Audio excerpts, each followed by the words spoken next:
गोपाल श्रीकृष्ण महाराजांनी श्रीमद भगवद्गीतेत सांगितले आहे की संशय माणूस जगामध्ये कुठेच सुखी राहू शकत नाही. रामराम मंडळी, घोर कलियुग या आपल्या यूट्यूब चॅनलमध्ये सर्वांचं स्वागत आहे. आजची कथा ही पण अशी संशयातून हत्या झाल्याची आहे. रामू बाल्या पहाटे उठला होता आणि तंबाखूच्या मिश्रीने त्याने आपले दात घासायला सुरुवात केली. दारात भरलेल्या तांब्यानं त्यानं तोंड खंगाळलं आणि तो आपल्या शेताकडे शाळूच्या पिकावर बसणारी पाखरं राखण्यासाठी गोपन हातात घेतली निघाला होता. तरा पाय उचलत तो डोंगराकडच्या बाजूला असलेल्या आपल्या शेताकडे जाऊ लागला होता. त्याच्या शेताकडे जातानाच वाटेमध्ये स्मशानभूमी लागते. त्या स्मशानभूमीजवळून चालला होता. त्याला आश्चर्याचा धक्का बसला. त्या स्मशानभूमीमध्ये कोणाचा तरी मृतदेह जळत होता. तिथं त्याच्या मनामध्ये कुतूहल जागं झालं की आपल्या गावात कुणीच मयत झालेलं नाही. त्याच्या डोक्यात प्रश्न पडला की आपल्या गावात कुणीच मयत झालं नाही, मग हे मृतदेह कुणाचा आहे. तसं त्याचं गाव 1500-1600 लोकवस्तीचं होतं. त्यामुळे गावात कुणी मयत झालं तरी संपूर्ण गावाला बातमी समजायची. तसंच तो माघारी फिरला आणि डायरेक्ट त्याने सरपंचाचं घर गाठलं. सरपंच आणि पोलीस पाटलांच्या घरी गेला तो. त्यांना सांगितलं की शेतात जाताना पाहिलं मी स्मशानभूमीत कुणाचं तरी मृतदेह जळतोय. पोलीस पाटलांना पण आश्चर्य वाटले, कारण गावामध्ये कुणाचीच मयत झाली नव्हती. त्यामुळं कोण पाहुणामधून मुर्दा आपल्या गावात आलाय हा प्रश्न पोलीस पाटलांना पडला. त्यांनी या प्रकरणाची खात्री करून घेण्यासाठी डायरेक्ट स्मशानभूमी गाठली. तिथं जाऊन त्यांनी प्रत्यक्ष पाहणी केली तर खरोखरच स्मशानभूमीमध्ये चिता जळत होती. आईला हे काय कलागत नको ती बियात गावात आली आणि काय कुठलं चांबाळ गावापुढं आलंय. कोण हे पाटलांना समजतच नव्हतं. त्यांनी थोडी जवळ जाऊन पाहणी केली आजूबाजू परिसराची. जवळच त्यांना लाकडाचं एक वंडकं पडलेलं दिसलं होतं. त्या लाकडाच्या वंडक्यावरती रक्ताचे डाग दिसत होते. त्यामुळं पोलीस पाटलांनी ताबडतोब पोलीस स्टेशनला फोन केला किंवा गावामध्ये कोणी मयत नसताना स्मशानभूमीमध्ये एक प्रेत जळतंय. पोलिसांनी पण त्वरित घटनास्थळी येऊन पाहणी केली तर खरोखरच स्मशानभूमीमध्ये चिता जळत होती. पोलिसांना पण आश्चर्य वाटलं, आता गावात कोणीच माहीत नसताना ही चिता कोणाची जळते. शेजारी आजूबाजूच्या गावांमध्ये चौकशी केली. त्या शेजारच्या आजूबाजूच्या वाड्या वस्त्या गावांमध्ये पण कोणाची माहीत झाली नव्हती. पोलिसांनीचं लक्ष गेलं लाकडावरती. त्याच्यावरती रक्ताचे डाग होते. पोलिसांनी त्याचं बारीक निरीक्षण केलं तर पोलिसांना समजलं की हे रक्ताचे डाग तर आत्ताचे ताजे 2 तासापूर्वीचे. त्यामुळे मग पोलिसांनी तपासाची चक्र गतिमान केली जरा. ज्या गावामध्ये कोणाची मयत झाली नाही त्या गावात चिता जळते अशी घटना पोलीस पण प्रथमच पाहत होते. त्याच्यामुळं आता ह्या खुनाला वाचा कशी फुटणार याचा विचार पोलीस करत होते. पोलिसांनी काय केलं, जवळपास असणाऱ्या सगळ्या वाखारींकडे आपला मोर्चा वळवला. जवळपासच्या 4-5 गावातल्या वाखारी तपासल्या, पण पोलिसांच्या हाताला काही लागलं नाही.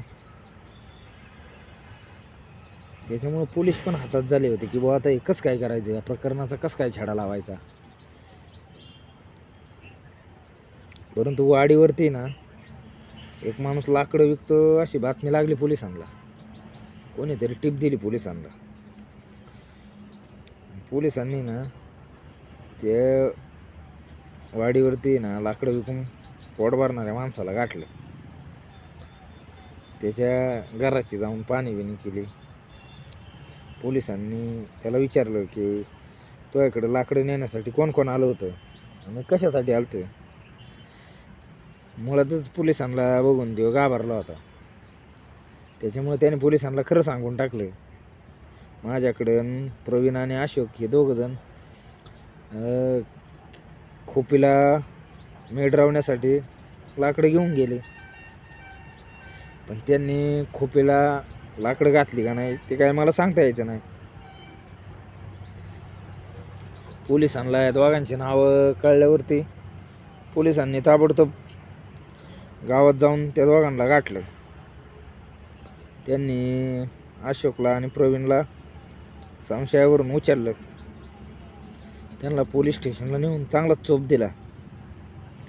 मग मात्र त्यांनी आपली तोंड उघडली. अशोक शिंदे हा आपल्या गावामध्ये आपल्या पत्नीसोबत राहत होता. त्याची पहिली जी पत्नी होती ना ती दुसऱ्यासोबत पळून गेली होती. त्यामुळे त्याने दुसरं लग्न केलं होतं. अशोकचा स्वभाव हा मुळातच संशय होता. त्याच्यामुळे त्याच्या ही जी 2 नंबरची बायको होती तिच्यात आणि अशोकमध्ये वारंवार वाद व्हायचा या संशयामुळं. संशयाने एकदा माणसाच्या मनात घर केलं की मग संसार नष्ट व्हायला वेळ लागत नाही. अशीच वेळ अशोकवरती आली होती. अशोक मुळातच संशय असल्यामुळे ते सारखा पत्नीला त्रास देत होता. त्यांच्याच गल्लीमध्ये असणाऱ्या सकानानासोबत आपल्या बायकोचा संबंध आहे असा संशय होता अशोकला. त्यामुळं आपण सकानानाला जाडा शिकवायचा असं अशोकने पक्क ठरवलं होतं मनाशी. त्याने काय केलं, सकानानाला म्हणला की आपल्या बाजूच्या गावामध्ये तमाशाचा फड येणार आहे, आपण आहे ना आपल्या गाडीवरून तिथं तमाशा बघायला जाऊ. अशी थाप मारून त्याने काय केलं, सकानानाला गाडीवर घेतलं. पण आपण तमाशाला नाही तर ये लोकीच्या यात्रेला चाललोय याची सकानानाला जरासुद्धा शंका आली नव्हती. त्यामुळे तमाशा म्हणल्यावर सकानाना ताबडतोब गाडीवर बसला. त्याला वाटलं आता आपल्याला चांगलं बायांचं नाचगाणं बघायला भेटन.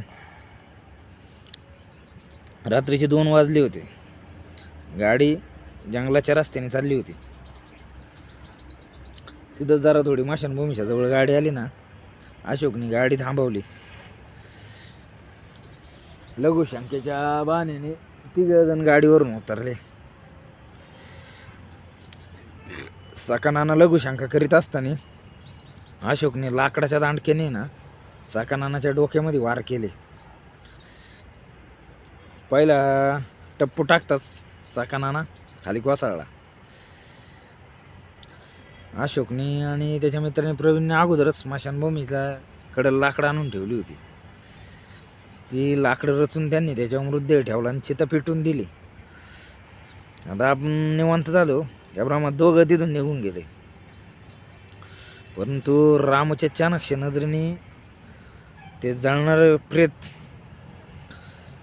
आणि एक खुनाचं चंबळ आहे हे त्याच्या लक्षात आलं. त्याने पोलीस पाटील सरपंचांना कल्पना दिली म्हणूनच या खुनाला वाचा फुटली. पोलिसांनी दोघांना अटक केली. वाडीवरील ज्याच्याकडून लाकडं आणली होती त्याला बोलावलं होतं हे दोघंचे ओळख परेड करण्यासाठी. त्याने अशोकला प्रवीणला ओळखलं. पोलिसांनी चांगला चोप दिला. मग दोघांनी गुन्हा कबूल केला की आम्हीच सकानानाला मारले. अशोक म्हणला सकानानाचे माझ्या पत्नीबरोबर अनैतिक संबंध होते असा मला संशय होता, त्यामुळे मी त्याचा खून केला अशी अशोकने कबुली दिली. दोघांनाही शिक्षा झाली. रामच्या चाणक्ष नजरेने मुळी विकणाऱ्याच्या जबाबाने या खुनाचं चंबळ सुटलं.